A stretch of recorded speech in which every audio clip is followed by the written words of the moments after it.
We the People is sponsored by North Point Bank. Our country is turning 250 this year. 13 on Your Side is celebrating the milestone through our special reports called We the People. Every week, Riley Mack will bring us stories of everyday people who represent America right here in West Michigan. Tonight, we meet a man who lost everything and then rose to own the very place that gave him a second chance.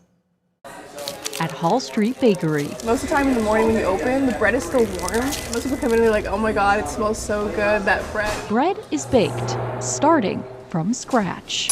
Heard. Does still just smell like work to me, you know? Andy Havemeier knows something about that. Every night I wanted to go to sleep to end that day, but I also didn't want to go to sleep because I knew I would just wake up and it'd be another day of the same struggle. But to understand how he ended up here, it's really the lack of hope. we must first look at where the recipe begins. So my family owned Herman's Boy, so I kind of grew up in this industry. There's Andy riding in the back of his grandfather Floyd's car. On the schedule at 11 and helping customers and all stuff like that. The same grandfather who opened a different bakery and gave him his first chance. By the time I left Herman's Boy, which was 2017, A first chance it was pretty bad with both pills and alcohol. he would squander. It got so bad that I said I'm leaving, and they said, okay.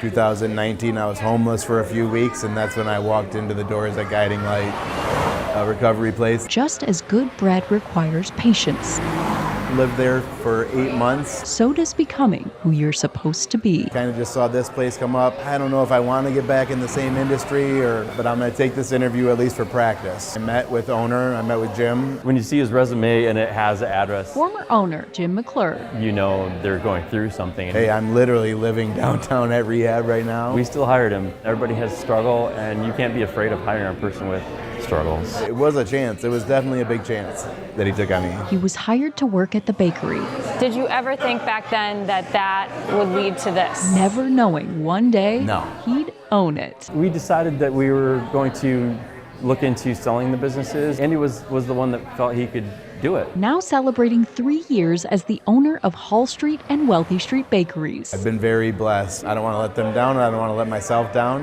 He found his footing in a bakery. Again. Then he found Andrea. Again. She was an employee at Herman's Boy 15 years ago, and I posted something like 1 year sober or something like that, and she had been sober for about a year then too. We'll call that full circle. Just met for coffee. 14 months later we were married. 18 months later we had our first son. His name is Floyd, after my grandpa who started Herman's Boy. His life experiences have given him a quality that is pretty rare. Bread rises because of what's already inside of it. He's always risen to the challenge. It turns out, so do people. I just want to be a testament that you can get through whatever. Andy's story truly is one that goes full circle. He's now on the board of directors for Guiding Light, the recovery center that helped turn his life around. With your We the People, I'm Riley Mack. And we are looking for people willing to share their unique personal experiences.